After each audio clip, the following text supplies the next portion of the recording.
Okay, good morning. We're here in Meeteetse right now. I'm going to show you some of the farm equipment. They've got a little display here. I thought it'd be kind of fun to take a look at. Anyway, I'm not sure what all of this stuff is. Looks like this might be part of a mill of some sort. So I don't really know how it worked or anything, but it does look like it might be a mill. So, and if you guys can tell me what it is, let's go ahead with that. And this would have been part of it. That's pretty done. Apparently this is part of the mill too, right down here, or whatever it is. It is belt driven, so let's see. And then here we have a grader. Say would have been a horse-drawn grader.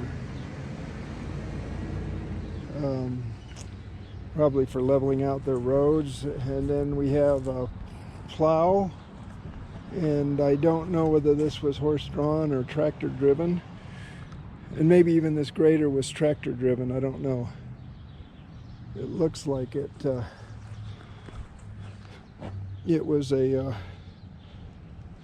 looks like it could have been horse-drawn, but that's a lot of weight for a horse to be dragging around, so. And then I don't, well, let's find out. They've got a sign here on the post. I don't really know what this is, and their sign has been left neglected. Now this is a shepherd's wagon. Sheep herders, we've got two of them here. See if I can get back a little bit so you can see it better. So this is how the shepherds lived. They could follow their flocks and take care of them and kept them mobile, because the flocks were pretty mobile. They moved too. And we've got an old horse-drawn wagon, a buckboard I think is what they would call it. But, you know, yeah, that first shepherd's wagon was horse-drawn, and this one they've got here was a more recent model. It's got rubber tires on it. So, and let's see if you can see inside.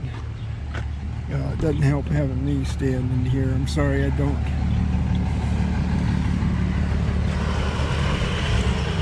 Yeah, I can't really get you a good shot inside. There's a little wood stove there, a countertop, and then the bed's in the back. And let's see, it said herder's home on the range. Sheep herder used this wagon for shelter, heat, storage, and mobility. The wagon was designed to accommodate his every needs. Use of the sheep wagon began in 1839. This wagon was most of the standard features found in the home on the range. Inside the wagon, the stove was always to the right of the door. Behind the stovepipes were shelves for dishes and cooking utensils. Both sides of the wagon had benches that were used for seating and for storage. At the back of the wagon was the bed, and below it was the storage area for the clothing and linens, as well as pull-out table. The three-panel window was at the very back of the wagon. You can find these items in our wagon. Can you find something on the outside of? Anyway, yeah, this was put out here in '87, so the signs are pretty well weathered. Anyway, this was essentially your first trailers. Pretty cool.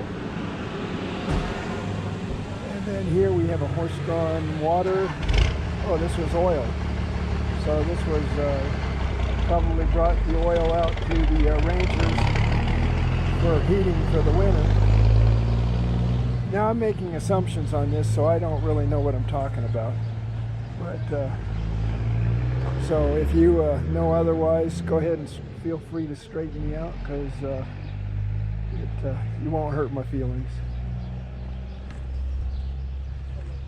Anyway, there you go. That's the horse-drawn shepherd's home on wheels.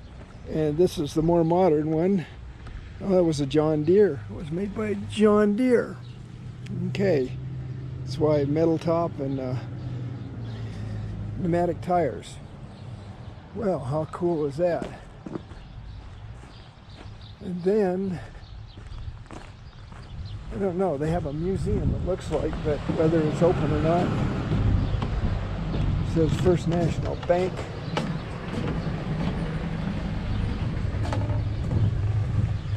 Let's see, bank currently closed. Please visit the main Meeteetse Museum at the end of the block. Thanks. Well, shoots. Which way is the end of the block?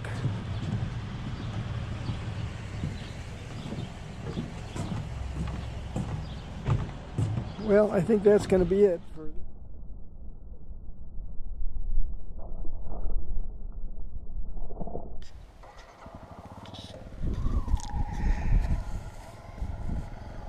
This is Badass Pat going through the worst of all. Going through the worst of all. I hope he makes it okay. I hope he makes it okay. Oh my God, look at the danger. The danger level is above 10 for sure. Oh my God, he's made it. He's made it. Pat McGinnis has made it across. Yahoo! All right, now what road are we on? Wood River Road. Okay, we are on the Wood River Road heading for the hills. Heading for Kirwin Gold Mine. Did you get that? Kirwin Gold Mine. And I haven't got a clue where we're going, but this is going to be fun. It will be fun. And I've got people to pick me up in case that bolt of lightning hits me in the head. You got a support ride. Yeah, a chase vehicle. Yeah. So if I stop fast, I won't be chased any longer. All right. Okay. So do you mind me putting you on the video? No. This is my support group. Hello. This is John and Tracy. Tracy, they're my cousins, and life is good. Life is good. We're about to enter some beautiful country and enjoy the ride. All right. That's telling them.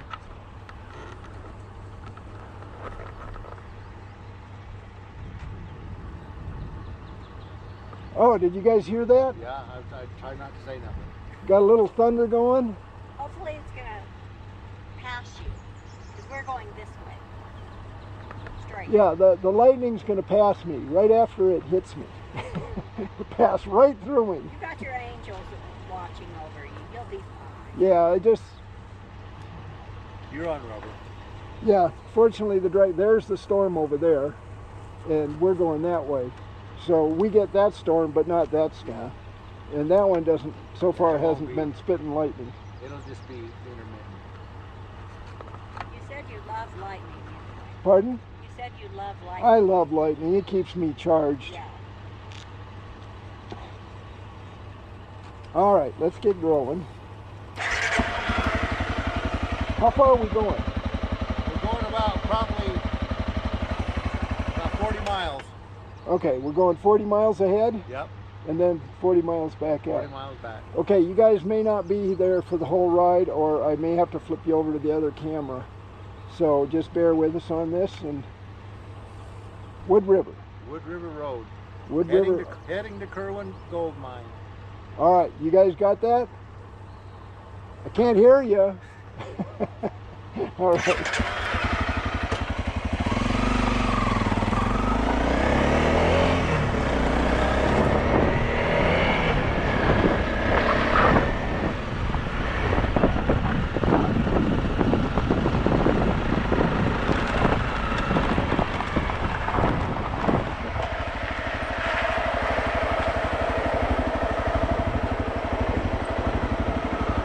Hope that gives you a good view. And then that's the view down the river.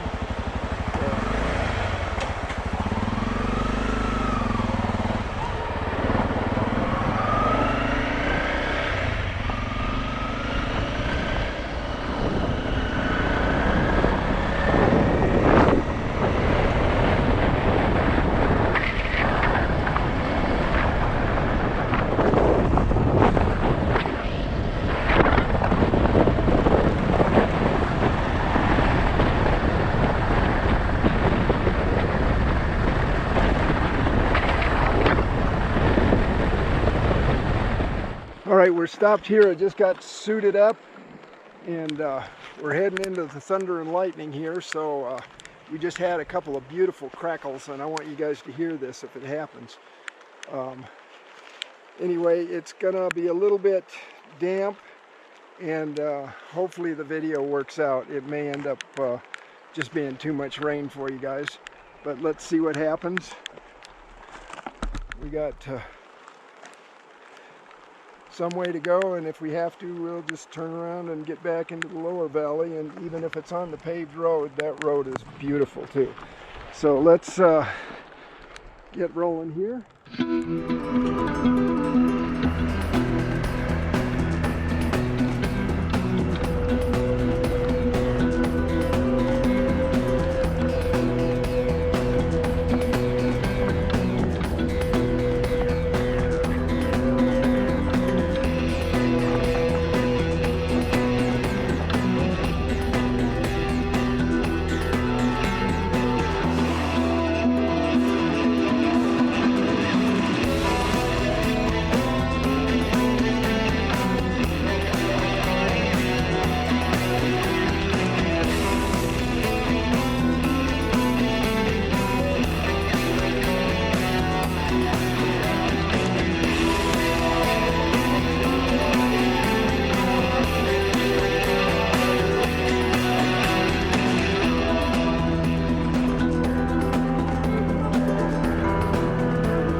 I gotta stop for a second. You guys have got to see this place. Okay, so this is off to my right, and we pan around.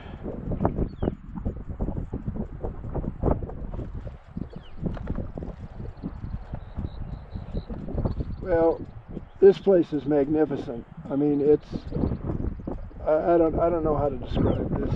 You're gonna have to figure out what you want to term it as. And back behind us, we have our storm. I don't know if you can see that. Some good thunderheads behind us.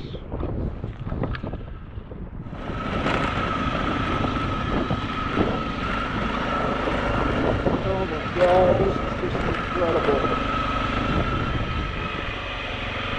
River's down in the canyon.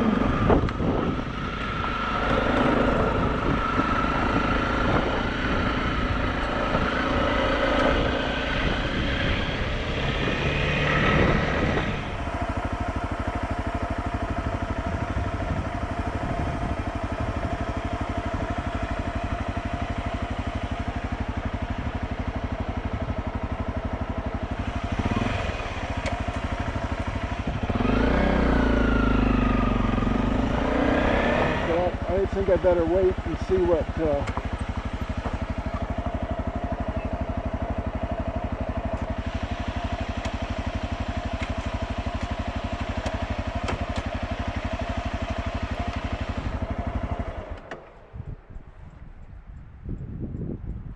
It's the old trailhead. What's the new trail? Hey everybody, at this point we're not going up that trail. That would have been quite the challenge. And so John here is going to give you the information on where we are going. So John, step out a little front. You can point. And, Okay. so this is our tour guide today. This is we'll go up that way. We'll go up south there and into that canyon with that rain. You can see the rain coming through that canyon.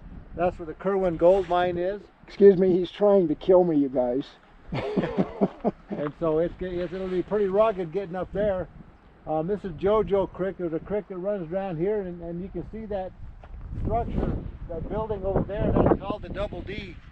There used to be a lodge back in the Kirwin days, where the settlement, where they had groceries and they sold supplies for the people up at Kirwin. They'd come down and get supplies and go back up. And in these mountains here, where the Sheep Eater Indian tribe lived. And it wasn't that long ago, probably about 100 years ago, they used to have parties right here at the Double D, and the Sheep Eaters would dress up in their uniforms and tribal gear and come down and partake in the parties and have a wonderful time and dance with the ladies, and then they'd head back up into the high country and go back home. So there's still Sheep Eater tent structures that are still found up here, and you can still see the steep grade, the erosion that's happened on the top of these mountains here. And so the tree line is usually about 10,000 feet, so you can see that we're getting above the tree line here. Hey John, did they live up there year round? They lived up there year round. Yeah, hardy tribe, and they were.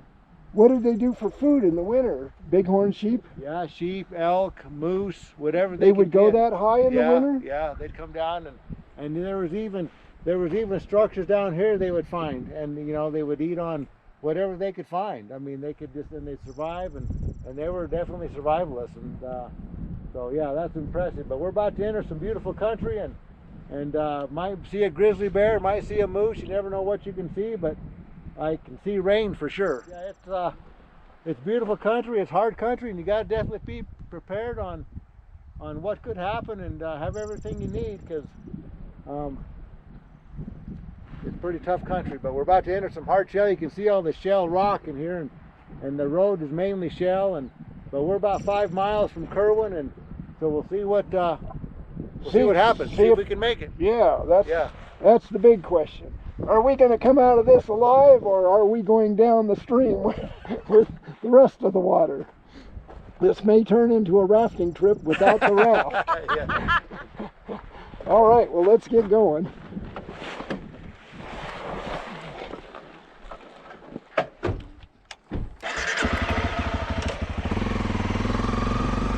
Okay, we are coming to the creek, and we've got to ford the creek, so let's see what this entails.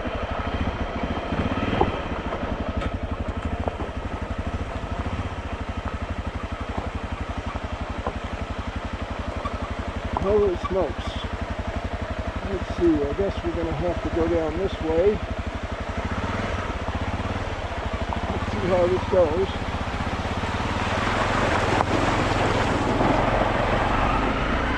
All right, we made it. We're not waterfowl. Is this still the way to Kirwin, or are we supposed to go a different road? Okay, do you know how good it is going through the river? Did you go through the river? I went through it. Was it pretty lumpy? I just don't know. I mean, like in a truck, it's super easy. Oh, okay. It's just driving up the road, but I don't know. So this is the way we go, huh? This is the way we go. So I got to go through the river We again. gotta go through the river. Is my... Never more than 2 feet. It's more than 2 feet.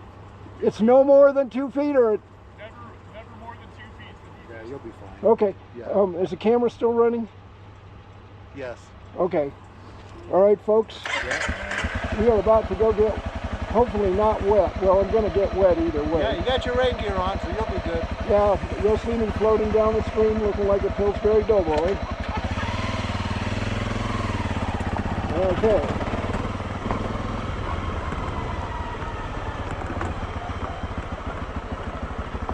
I'm not sure where we're going. Okay, we're going through the river. I'm not really sure what to expect. So let's see how this goes. Hopefully it's not a swim. Okay.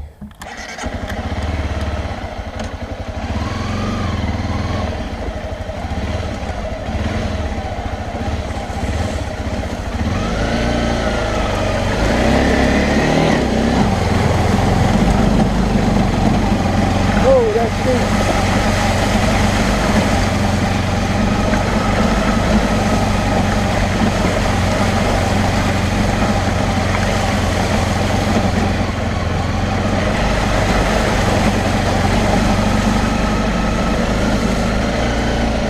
Well, I got my boots full of water.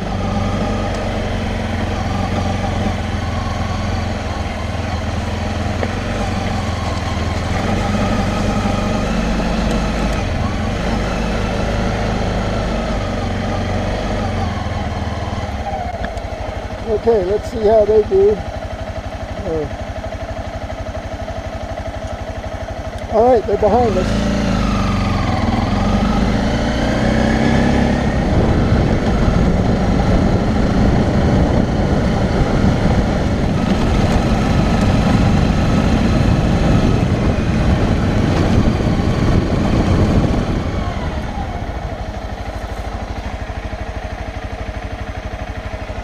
Okay, storm's moving in all around us, so let's see how this goes. Well, this hopefully doesn't get the water running too high in the creek, so you guys may never see me again.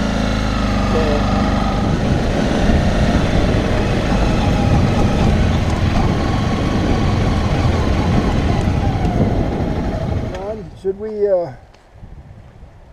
Yeah, it won't be. It'll just be. It'll be the same as there. I mean, it's not very deep. Well, I can stay on the side of it, so I can do the small. Yeah, you can do just a little. Yeah, the side of it, and then I can go up ahead.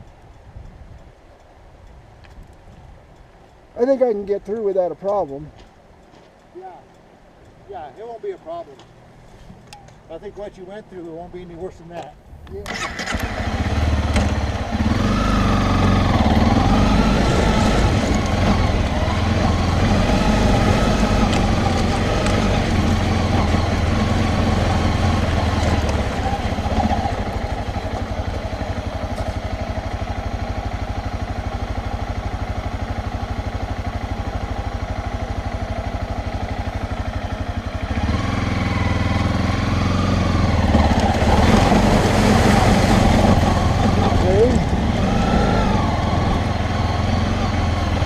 Okay, we can see how they're going through, so it shouldn't be too bad.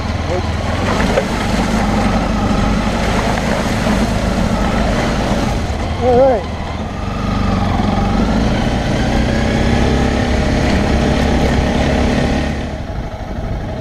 Yeah, I don't know if you're going to be able to see all this.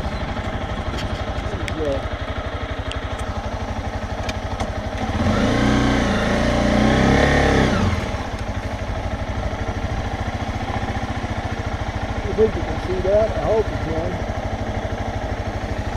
Anyway, I forgot that you guys are mounted on the bar. I should have you on my helmet. Okay. Now we're looking at the cliffs. I've got you guys mounted on my helmet now, so you'll see a lot more of what's going on rather than straight ahead. And let's see. We'll take you back down the valleys here real quick. So far so good. We're still shiny side up, as they say. So, boy, thank you guys. I would have never found this by myself. It's amazing, yeah. You guys are awesome. I'm glad you're making it. You're here and we can show it to you. Yes. All right, well, let's get going. I've got the video on, so.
a lot of rain off the valley. Oh, here we got another.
Okay, we're in Kirwin now.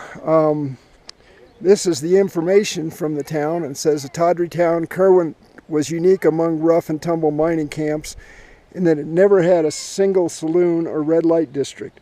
For a short time, Kirwin did have one colorful character named Lucille the Palmist. However, when it was discovered that her services went beyond fortune-telling, she was asked to leave town. As with other early day mining camps, Reading and parlor games were popular pastimes, and visitors were always welcome with warm hospitality. Let's see, gut-busting work. A miner's life was one hard gut-busting work. In early days, they swung heavy hammers, single-jacking and double-jacking drill holes into the hard rock for their powder charges.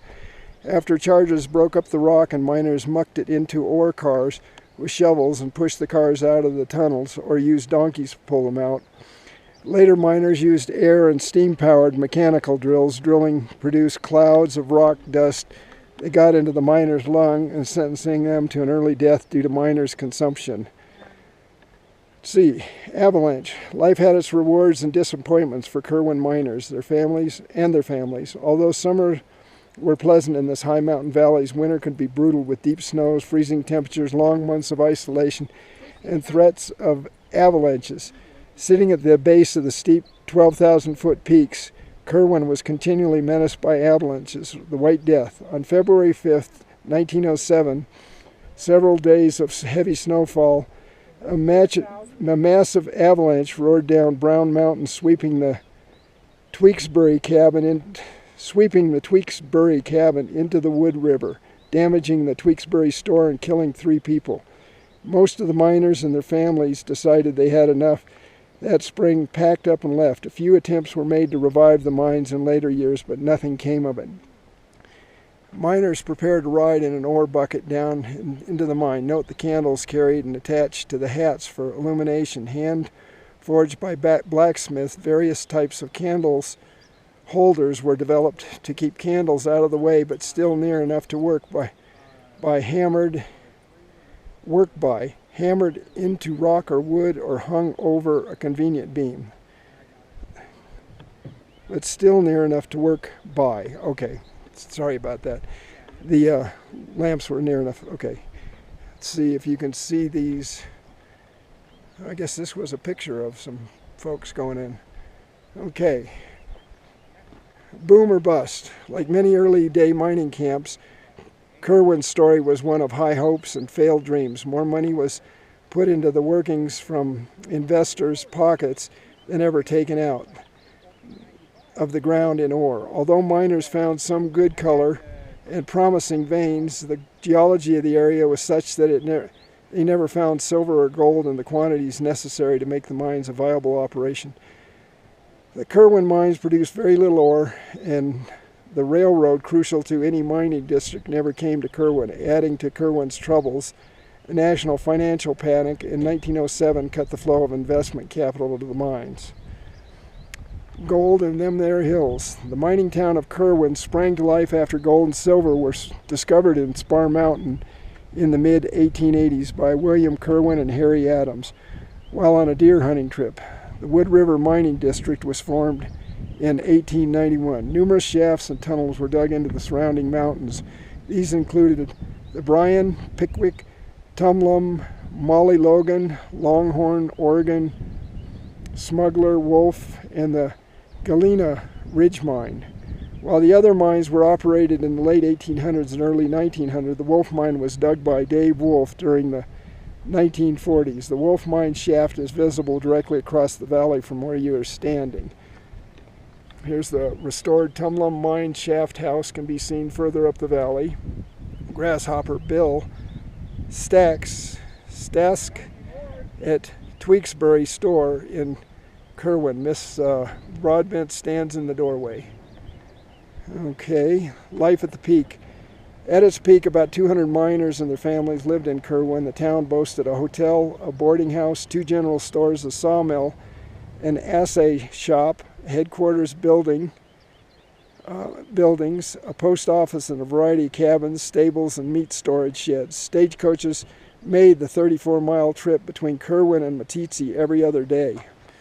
Oh, that's a long ride in a stagecoach. Kirwin never regained its former glory after its peak in 1906, but it does retain the flavor of the colorful era. When the miners left behind their cabins, shaft houses, and some of their equipment. One manager's house featured dormers, something not usually found on log cabin houses in mining town camps. Okay, and then Saving Kirwin has been a cooperative effort. Stabilization and restoration of the historic buildings in Kirwin Mining District have been a cooperative effort between the Shoshone National Forest and State Historic Preservation Office, the Abandoned Mines Lands Division, and the Wyoming Department of Environmental. Numerous volunteers from Wyoming and across the country. Major funding, engineering, and other services have been provided by the Abandoned Mines Land Division, without whose cooperation to support these important restoration projects would not have been accomplished. First gold prospecting expedition into the Wood River area, led by a man named Kirwin. The area was under the Indian Territory at the time, and soldiers from Fort Bowman broke up the camp and made the prospectors leave the Big Horn Basin. One of the prospectors was killed by Indians and probably a member of the Crow tribe. Well, that's a pretty broad assumption. Henry Schnitzel prospected the area in 1881. 1885, William Kirwin and Harry Adams prospected the area and found gold. 1891, the Wood River Mining District was formed and several claims were staked. The Shoshone River Mining Company was formed by a New York capitalist, C.I. Tewksbury, as manager. The first ore shipment was transported on mules. Galena Ridge Mining Corporation was formed by Henry Schnitzel, T.J. Greer, P.W. Gates, Ernest May. The four men purchased land along the Wood River and organized the Antler Land and Cattle Company, which they used as a base for their mining. That was in 1899. 1902, exploration was well established at Kirwin. 1904, the Shoshone Mine and Development Company of Kirwin was incorporated. 1904 to 1906, there were more than 200 people and 38 buildings in Kirwin. These included a hotel, a boarding house, 2 general stores, the sawmill, post office, headquarters, quartering buildings, and a headquartering building, cabins and meat storage sheds. But there was no saloons, brothels, or even a cemetery. Stagecoach ran from Meeteetse to Kirwin on Sunday, Wednesday, and Friday, and ran from Kirwin to Meeteetse on Monday, Thursday, and Saturday. The Shoshone Mining and Development Company, Galen Ridge Mining Company, and Wyoming Mining Company did extensive development of mines in the area, investing between $1 and $4 million. A miner named William Chubbs was killed by a premature explosion in the Bryan mine in 1906. 1907, on February 5th, after 9 days of heavy snow, a massive avalanche roared down Brown Mountain. It engulfed Tewksbury store and home, swept them into the Wood River, killing 3 people, Mr. and Mrs. Charles Burnell and John Reynolds. Later that spring, most residents left. In 1907 to 31, Henry Schnitzel acquired control of most of the land, 3,300 acres, including 144 patented mining claims.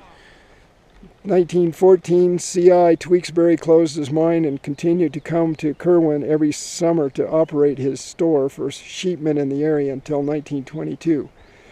1917, R.J. Chapman tried to reorganize the Wood River Mining District and revitalize the operation. World War I was raging, and metal prices had risen, but his efforts were of no success. 1922, the first automobile came to Kirwin, a Dodge driven by Mr. Winkley of Du Bois, Minnesota. Okay, 1925, Henry Schnitzel tried to promote mining in the area again, but to no avail. And then 1931, Carl Dunrud purchased Schnitzel's holdings from his widow, Carl Dunrud purchased Schnitzel's holdings from his widow. He built the Double D Dude Ranch 6 miles below Kirwin. 1934, Amelia Earhart visited the Double D Dude Ranch and asked Carl Dunrud to build her a cabin near Kirwin. It was never finished as she disappeared in her attempted around-the-world flight. Okay, 1940, Charles Wolfe had a patent claim, he constructed the Wolf Mine shaft house and dug a vertical shaft. 1959, Duke Wilson of Sonora, Texas, purchased the Kirwin properties from Carl Dunrud. The American Metals Climax Mining Company purchased Kirwin from Duke Wilson. AMAX conducted extensive operations in the area and mapped a rich deposit of copper under Spartan Mountain. Plans to mine were dropped after copper prices fell and startup expenses for the operation became too high. And then that was 1962. In 1992, the Richard King Mellon Foundation and Conservation Fund purchased Kirwin from AMAX and donated it to the public. The Shoshone National Forest assumed management of the area. 1999, stabilization and restoration of the historic buildings in Kirwin Mining District begins. So there you have it. This is Kirwin right here. All the mines. There's some people running across there. And one of the gentlemen said, this ravine you're looking up right there, there's a herd of 14 elk. But I don't think you're going to see them on this camera. It's just not that strong. And then, this is the surrounding mountains. And up, up, up, up, up, up.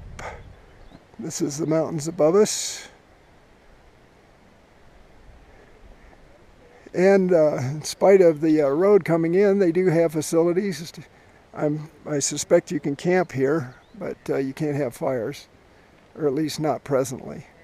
So this is pretty much the walk around. With that, I'm going to turn you guys off for a while and see what's happening here. All right, aloha.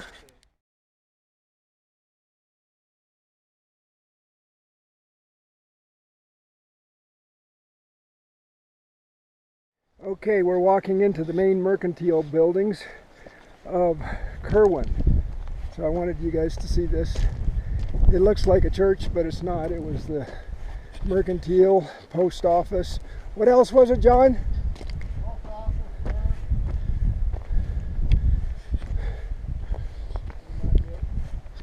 Okay, so she's been kind of boarded up ever since, but they've kept roll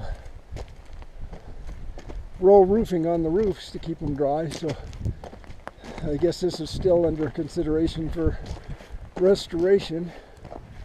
And it looks like they had felt on the outside of it to keep it waterproof and keep the winds out in the winter. So well, maybe not felt, maybe it was roll roofing or some kind of asphalt material. And so here is the town. This one, can we go in? All right, let's go in and take a look around. You can see kind of the post office part of it was on the left, and post office was on the left. What was this on the right, you think? kind of like a grocery store and supply room. Oh, maybe that was the butcher's room. Oh, it's pretty dark in here, so I don't know if you're going to be able to see much. But anyway, they have all their shelves for their merchandise and stuff. I'm sorry, I just don't have. There might be down here some more light. Looks like. See if this works out. Oh, they had electricity in here too. Yeah. Wow. They were living large. Here's another room. Yeah, I guess they had to store a lot of stuff to get people through the winter. Yeah. Yeah. And they had real glass windows. Oh. Here's our storeroom. All right. Cool wood. Boy, the wood's all preserved. Yeah, they must have kept the roof on it pretty much. Okay, so now you're blinded by the light and can't see a thing because the light's in the way. Oh, look at that chest or table, whatever you want to call it. Looks like it had a drawer in it. Okay. So, now this looks like the Forestry Service put this building up. They probably have all their tools and stuff in it. Oh, they had a deck on this too. Staircase went up and turned to the right. Oh, you know what they did probably is they would bring their wagons and back it up to it. Hello, hello. It's a little wet. That's that's, Stay off. hi sweetie. Come here, come here. Like this one was like a post office. So here's somebody's, I don't know what this one is, maybe somebody's cabin. Some of these were just houses. Yeah, that's probably a house there is what I'm thinking. And that might have been an outhouse. Maybe. It could have been somebody's little cabin. You never can tell. And this might have been the stable. It looks like a horse stable. Is it?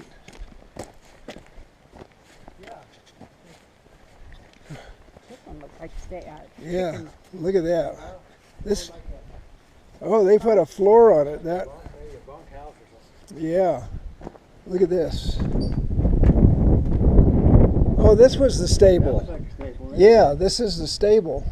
So yeah, you're probably right. This was probably a bunkhouse. The Leaning Tower, a bunkhouse. Oh. It could be jacked up a bit and straightened out. But cool. Yeah, so the horses had a place to stay. Pretty tight quarters.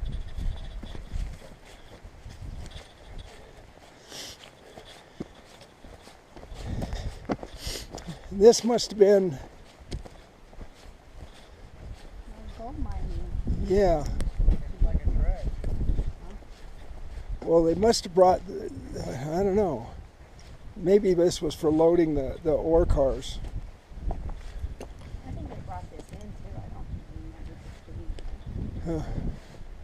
Well, this is probably newer. This is probably from the 1940s, the Wolf big Mine. old water pump that they used to pump water and probably dredged it.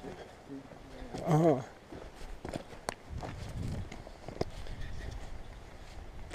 It's funny, you can, Building down there was where the administrator lived. oh yeah. Kind of the main mine boss. Well, there were a bunch of mines in here at one time. Yeah. But yeah, I guess there were 4 guys that kind of formed a consortium, and there's a little, maybe that's the outhouse too, or, and then that's the Wolf Mine right there. Go in that still kind of has a lot of the equipment and stuff. Huh. That's cool looking inside. The administration house looks like it's still livable. I mean, it looks like somebody, I'll bet the Forest Service live in there.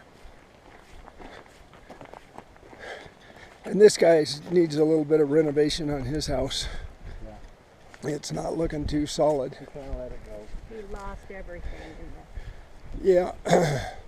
So where would the landslide that wiped him out? It must have come down this I think side. it was right.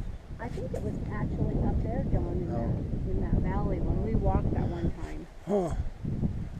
In where we saw the road going down. I think it was that way.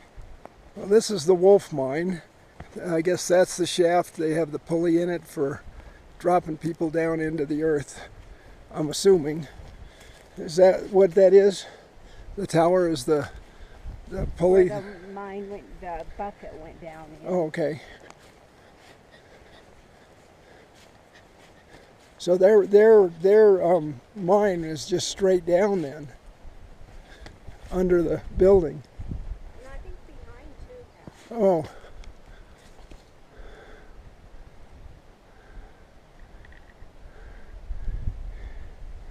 Shall we go up and take a look?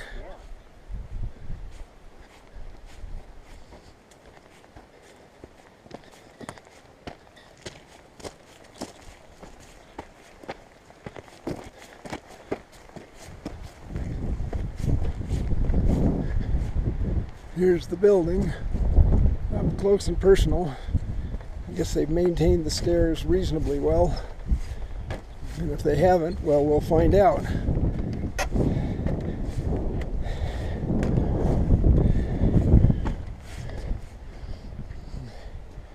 Okay, well, that may be the bucket there.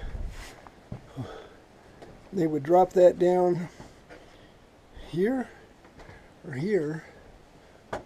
or up there, maybe.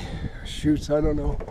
There's no wheel above, so I certainly don't know how it works. Oh, check out the view. Could you imagine sitting on your front porch and having this for your view? Is this door open? You used to be able to get in here.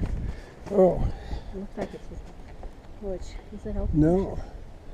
Well, it's not.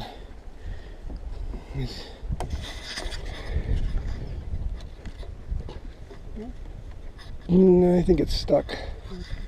There's no other way to get in, huh? It used to be up there and there's a shaft in there. Okay, well, I'll put you right there, see if that can see anything. Oh.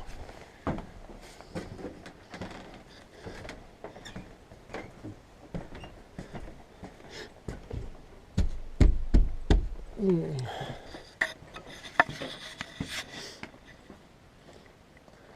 You got the mine shaft pulled off, huh? Yeah, I think so. No, I think you could open it from the back, the bottom.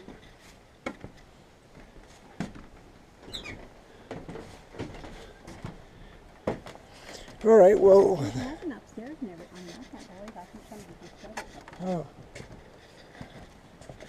Can you see anything in there? I can't.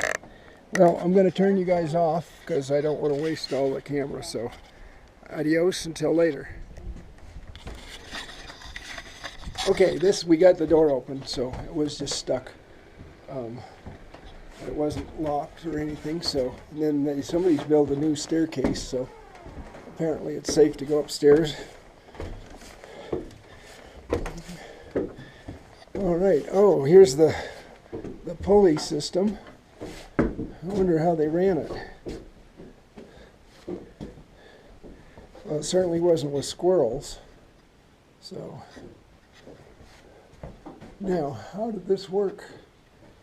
There's no pulley on this. Oh, wait. Huh. Did you guys see that steel bucket? The thing's massive. And it's hooked up to the cable, but Oh, yeah. I don't quite understand how this goes. It's like a dredge. No, this is the cable system, so it works. They must have had some kind of a motor somewhere. And there's more up there. So looks like maybe something happened. And see, that goes tall.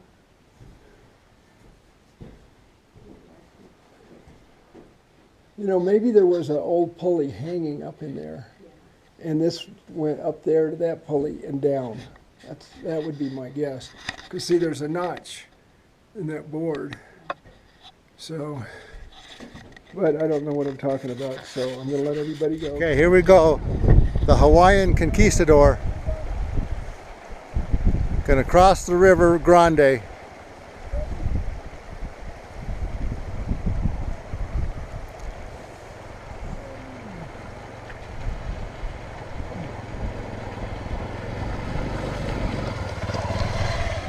He's awesome. I can't believe he's doing what he's doing. It's awesome.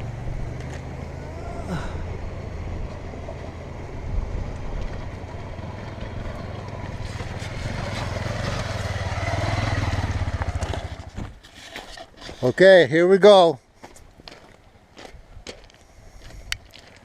John Fernandez, the support group,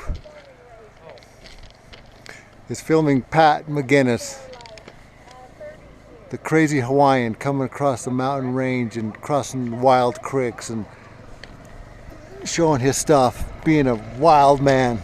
Here he comes through the deep hole. Yeah, you go, Pat. Yeah! Okay, here comes Pat again in the wild ride, the last creek crossing. Here he comes, wild man. Coming through. Kirwin Pass, Jojo Creek. Coming across Jojo Creek. Yeah, did it like a professional, like he's done it his whole life. He's a mountain man, he's not an islander.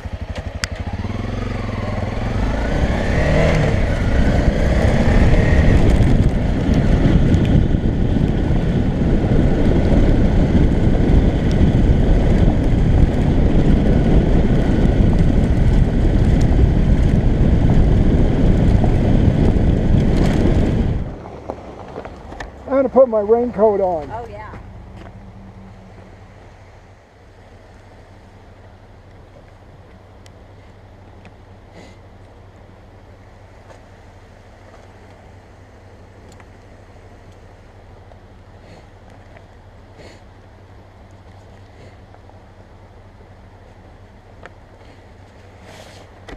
It's really not that cold. It's just, I'm going to be if I get wet. Yeah.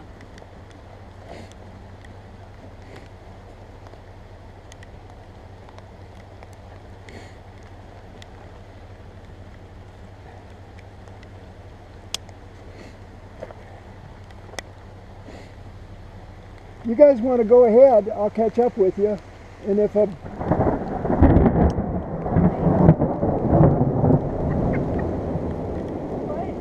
ahead. We'll wait.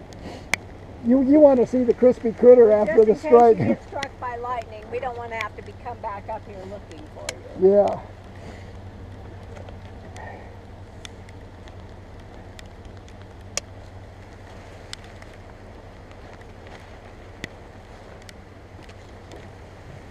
It's sounding rather ominous. Yeah, it is. So I said it's saying, get off the mountain. We got off just in time. Yeah. Everything's in perfect order. Yeah, just perfect timing. So when I run into that lightning bolt, I'll have been timed it just right. It's not going to happen. It's just going to give you the sound effects for your ride. No, I love the sound Yeah. effects, man. This is cool.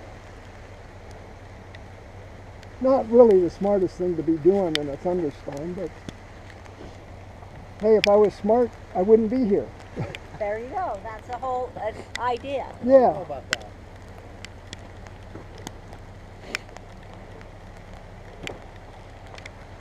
Good thing I checked. Smart's for people that don't have any free time.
just remember, this is the wrong camera. It's not waterproof. Uh-oh. Let me hand it to you here in a minute.